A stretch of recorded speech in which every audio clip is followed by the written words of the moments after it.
Abstain file বিশ্বব্যাপী ব্যাপক আলোচিত। বিষয়টি আপনি কিভাবে দেখছেন? এটিকে সাদা চোখে আমরা তো দেখছি যে একজন মানসিকভাবে বিকারগ্রস্ত বা বিকৃত মস্তিষ্ক মানুষের প্রচণ্ড রকমের পৈশাচিক কর্মকাণ্ড। বাট এটাকে এর বাইরে আরও বিভিন্ন অ্যাঙ্গেল থেকে দেখবার সুযোগ আছে। বিশেষ করে যখন এর সাথে এমন রথী মহারথীরা যুক্ত, এই বিকৃতি, এই পৈশাচিকতা, এই নির্মমতা, এই আপনার পশুসুলভ উল্লাস, আনন্দ এবং ভোগ, এটার সাথে যারা জড়িয়ে আছে সে মানুষগুলোর দিকে তাকালে সবাইকে বিকৃত মস্তিষ্ক বলে চালিয়ে দেওয়া সহজ নয়। দ্বিতীয়ত, এই ব্যক্তি অ্যাবস্টেইনের বিভিন্ন বক্তব্য, তার বিভিন্ন সময় সাক্ষাৎকার এবং তার উপর অল ওভার যে ফলো আপ, সেটির সামারিতে এসে নিশ্চিন্তে বলা যায় বা নির্দ্বিধায় বলা যায় যে এটা মূলত শয়তান পুজো যারা করে তাদের রিচুয়ালের অংশ। আমি অতি সম্প্রতি একটি ভিডিওতে ইউএসএ থেকে কোনো একটা অনুষ্ঠানে একজন ইহুদি নারীকে একজন সাংবাদিক প্রশ্ন করেছেন যে, "আপনাকে একটা ভালো ইহুদি ফ্যামিলি হিসাবে আমরা জানি। আসলে কি তাই?"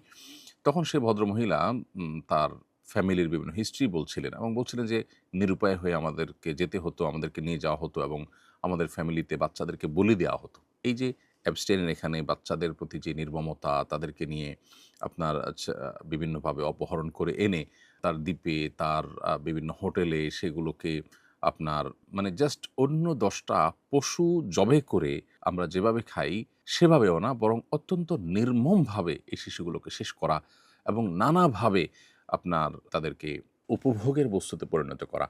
শিশু, নারী এরকম আরও বিভিন্ন যে মানুষগুলোর প্রতি যে নির্মমতাগুলো করা হতো, এই পুরো প্রক্রিয়াটা সম্পর্কে সে ভদ্রমহিলার বক্তব্য অনুযায়ী বোঝা যায় যে এটি মূলত শয়তান পুজোর অংশ। শয়তানের যারা পুজো করে, উপাসনা করে তাকে সন্তুষ্ট করার জন্য রিচুয়ালের অংশ হিসাবে এই সমস্ত আপনার নোংরামো করতে হয়। এই নোংরামোর এমন পার্ট আছে যেগুলো আসলে মুখে উচ্চারণ করবার যোগ্য নয়।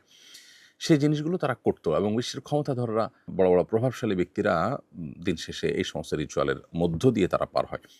এখানে এই যে ইহুদি ফ্যামিলির যে মহিলার সাক্ষাৎকার এবং আপনার অ্যাবস্টেইনের যে বিভিন্ন সময় সাক্ষাৎকার বা তার যে লাইফস্টাইল বা তার যে পুরো কার্যক্রম, এটা ফলো আপ করলে বোঝা যায় যে শিশুদেরকে বলি দেওয়া কত নির্মমভাবে কে বলি দিতে পারছে এবং নারীদের প্রতি কত নির্মম কে হতে পারছে অপহরণ করে এবং আপনার পৈশাচিকতা কতটা করতে পারছে এর উপরে শয়তানের সন্তুষ্টি অনেকটা নির্ভর করে। আল্লাহ যে মানুষকে সতর্ক করেছে শয়তানের ব্যাপারে এবং বারবার করে শয়তান থেকে আমাদেরকে সাবধান থাকতে বলেছে এবং শয়তানকে সন্তুষ্ট করে শয়তানকে আল্লাহ তাআলা, শয়তান আল্লাহর সৃষ্টি, তাকে তার বিশেষ কিছু পাওয়ার আল্লাহর তরফ থেকে দেওয়া আছে, এটা পার্ট অফ এক্সাম, পরীক্ষার অংশ।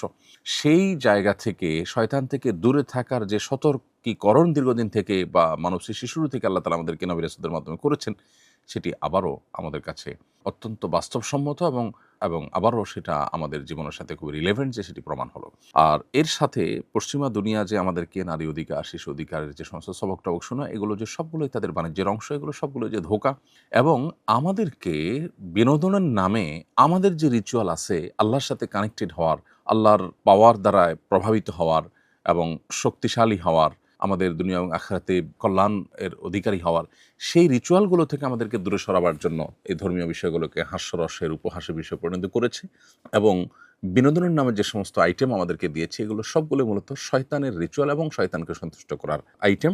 সেগুলো দিয়ে তারা আমাদের যে আধ্যাত্মিকতা, আমাদের যে আধ্যাত্মিক শক্তি সেটাকে ধ্বংস করছে।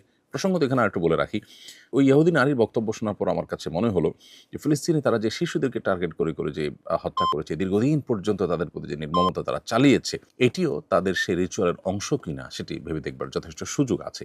কারণ শয়তানকে সন্তুষ্ট করবার জন্য যে শিশু বলি থেকে নিয়ে যত রকমের আয়োজন আছে, এমনকি ওই যে ভদ্রমহিলার বক্তব্যে শুনছিলাম যে এমনও হয় যে পারিবারিকভাবে প্ল্যান করে বাচ্চা গর্ভে ধারণ করা হয় এবং আশপাশের মানুষকে বুঝতে দেওয়া হয় না। ওই বাচ্চা মূলত শয়তানকে সন্তুষ্ট করার জন্য বলি দেওয়া হবে। এটাই থাকে উদ্দেশ্য এবং সেটি দেয়া হয়। এই যে পুরো কার্যক্রম, এখান থেকে নতুন করে আমাদের আল্লাহর নেয়ামত ইসলামের প্রতি আমাদের আরও বিশ্বাস বেড়ে যায়, আরও আস্থা বেড়ে যায় এবং আল্লাহর প্রতি আরও অগ্রসর হওয়ার গুরুত্ব আমরা অনুধাবন করতে পারি।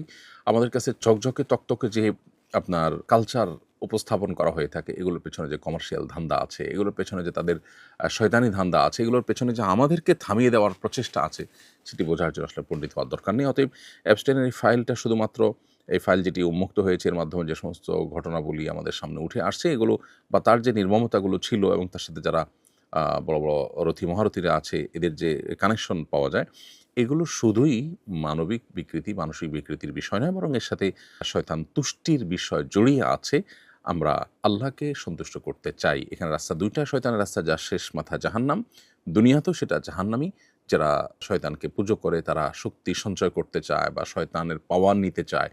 এই পাওয়ার দিয়ে তারা হয়তো দুনিয়াতে সাময়িক রাজত্ব করে, কিন্তু তারাও মানসিকভাবে কেউ আসলে সুখ পায় না। অতএব এই এপস্টাইনের ফাইল, এটা নিয়ে অনেক কথা বলার আছে, এটা নিয়ে অনেক কথা ভাববার আছে। কোরআনে কারীম যে বাল মূর্তিকে পুজো করতে নিষেধ করেছে, সেই বালের বিশেষ অনুগত ছিল এবং তার জীবনের অনেক কিছুতে সেটার প্রভাব পাওয়া যাচ্ছে। এখনকার যে সমস্ত তথ্য-উপাত্ত আসছে তাদের মাধ্যমে, গণমাধ্যমের মাধ্যমে, সেগুলো থেকে বোঝা যাচ্ছে। তো এই যে বাল এর যারা পূজা করত, যেটাকে আপনার ওই যে লিঙ্গ পূজার টাইপের যৌন বিকৃতি বা বিকৃতি যৌনতা, এর সাথে যাদের সম্পর্ক আছে, এরা মূলত ওই বাল মূর্তির পূজার ওইটাকেই চর্চা করছে। এপস্টাইনের মধ্যে সেই জিনিসটাও পাওয়া যাচ্ছে।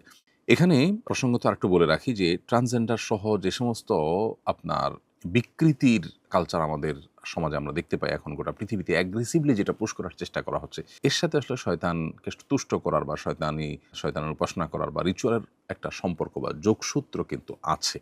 অতএব পুরো বিষয়টা আসলে অনেক বড় খেলার ব্যাপার। আগামীর পৃথিবী এটি যতটা না অস্ত্রের যুদ্ধের পৃথিবী, তার চাইতে বেশি হবে আপনার স্পিরিচুয়াল যুদ্ধের পৃথিবী।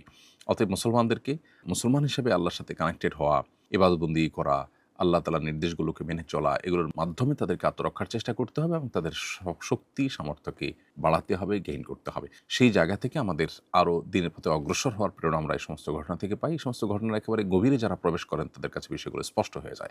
আল্লাহ তাআলা আমাদেরকে শিক্ষা গ্রহণ করার তৌফিক দান করুন এবং এই সমস্ত নির্মমতা বন্ধ হোক। বাংলাদেশে যারা নারীবাদের মুখোশ পরে বসে আছেন, যারা শিশু অধিকারের সবক শুনান সকাল বিকাল, এই সমস্ত ঘটনায় কিন্তু তাদের তেমন কোনো নড়েচড়ে বসা বা তেমন কোনো উদ্যোগ বা তাদের কোনো বিষয় বা এগুলো নিয়ে তাদের তেমন কোনো কার্যক্রম আমাদের চোখে পড়েনি। অথচ এই জায়গায় যদি কোনো হুজুর থাকতেন, তাহলে আজকে ঘটনা কোন পর্যায়ে গিয়ে পৌঁছাতো। এখান থেকে এই মানুষগুলোরও দ্বিচারিতা বুঝে আসে, প্রমাণ হয়। যারা ইসলামের খোলস থেকে বের হয়ে যাতে উঠার চেষ্টা করেন, তারা ওই জগতের বা ওই জগতের মানুষগুলোর আসল রূপ জানার পর অন্তত তারা ইসলামে ফিরে এসে ইসলামকে নিয়ে প্রাউড করার সময় বোধহয় হয়ে গেছে। আল্লাহ আমাদেরকে বোঝার তৌফিক দান